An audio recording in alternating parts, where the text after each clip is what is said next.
Meixi Lake Eco-City. Our group decided to research Meixi Lake Eco-City because we felt the topic of eco-cities was very relevant to much of the course material and that Meixi was a prime example of the futuristic, built from scratch, low-carbon city that is becoming so popular in China. Since the Communist Party took over in 1949, China has built hundreds and hundreds of new cities. You won't find any pagodas here, though. These new cities being built in the last decade or so often mimic Western or European architecture, marketing themselves to sell properties quickly. When you think of cities in China, you might visualize unending miles of gray buildings and pavement and clouds of smog. People in China know their environment has been devastated, the air they breathe hazardous, the water they drink poisonous. They want change, and many of those who have the cash are willing to pay for a better option. In response, hundreds of new eco-cities are being built across China to better blend with nature and try to solve these problems. These cities aren't just more green space. They are planned from the ground up to include the newest and best technologies for business and entertainment. They also include things like urban agriculture, water conservation, recycling, renewable energy, and a lower carbon footprint. Because space in these cities will have high demand, they are also more profitable. The problem with these eco-cities, though, is that they are being built over nature, over small villages or farmland where there was not a city before. Even an eco-city uses resources, so there was a new, different, increased demand on the environment. We are going to look at Meixi Lake as an example of one of these new eco-cities. Meixi Lake is next to Changsha, the capital of the Hunan province. Construction began in 2012 and was scheduled to be complete by 2020. Wade Shepard, author of Ghost Cities of China, The Story of Cities Without People in the World's Most Populated Country, visited the area early on in its construction and noted what the area looked like in his book. Shepard states, "It was far outside of any city, in an area of lakes, rivers, farms, foothills, and wide open spaces. Geometric rice paddies fit together like a puzzle, leading out to a wall of small green mountains. Farmers walked by, pushing dilapidated, cockeyed carts filled with the day's harvest, along with farming tools and scrap." Let's watch this Google Earth clip as the region that would become Meixi Lake changes over time. Here we see it in 2003, 2005, 2013, 2014, 2017, and now in 2020.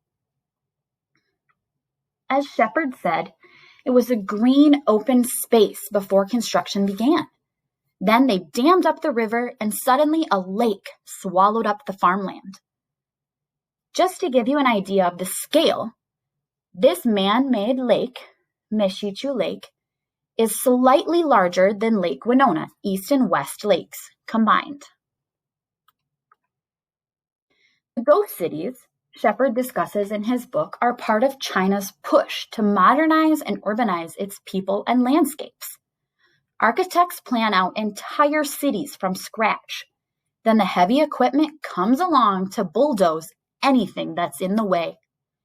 Often, like we saw in Meixi Lake, it's poor villages and cropland being paved over. These new cities take years to build and even longer to populate. Many of the spaces are purchased by people who don't intend to move into them right away, which adds to the feeling of emptiness that gives ghost cities their name. As Shepard states in his book, Eco-cities are playgrounds for China's rich. Being able to plan an entire city at once allows architects to plan how people will move through the cities, trying to reduce reliance on personal vehicles. In Meixi Lake, there are canals flowing out from the lake to allow people to commute to work by boat, as shown in this image here. The city will also be more green by treating its wastewater, then recycling that water for use in places like toilets and street cleaning through black and gray water systems. It also has a stormwater collection system that will filter water before it goes into the lake. The Changsha Meixi Lake International Culture and Arts Center includes a museum, theater, and a multi-purpose building. Rather than big, boxy-shaped buildings, the architects designed curvy shapes that flow into each other, like water or a flower.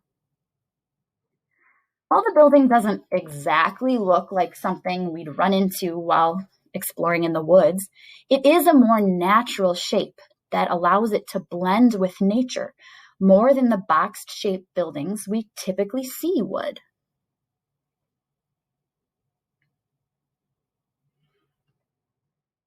A spiral sightseeing platform is also an interesting landmark that is definitely not shaped like a box.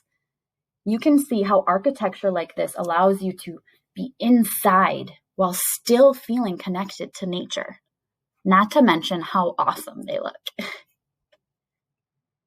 The Lucky Knot Bridge, which we also highlighted in a previous image, is another landmark that makes use of curves.